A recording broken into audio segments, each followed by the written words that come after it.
Ngày 22 tháng 11, thông tin từ đồn biên phòng Rạch Gốc, Bộ đội biên phòng Cà Mau cho biết đơn vị và ngư dân đã kịp thời cứu 13 ngư dân bị chìm tàu cá và trôi dạt trên vùng biển Cà Mau. Trước đó, khoảng 17 giờ ngày 21 tháng 11, tàu cá CM98939TS do ông Lưu Văn Thắng, 41 tuổi, làm thuyền trưởng đang trên đường chạy vào đất liền với 13 thuyền viên hành nghề đáy khơi.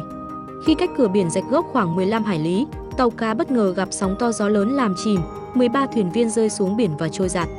Đồn biên phòng Rạch Gốc tiếp nhận tin báo về vụ việc nên đã thông báo khẩn qua hệ thống thông tin liên lạc, đề nghị các tàu hoạt động gần khu vực hỗ trợ tìm kiếm và đã cứu được 6 thuyền viên. Song song đó, đơn vị cũng huy động 4 tàu cá cùng 3 cán bộ, chiến sĩ cơ động ra biển tham gia tìm kiếm cứu nạn. Đến khoảng 21 giờ 30 phút cùng ngày, tổ công tác đã cứu được 7 thuyền viên còn lại đưa vào bờ an toàn.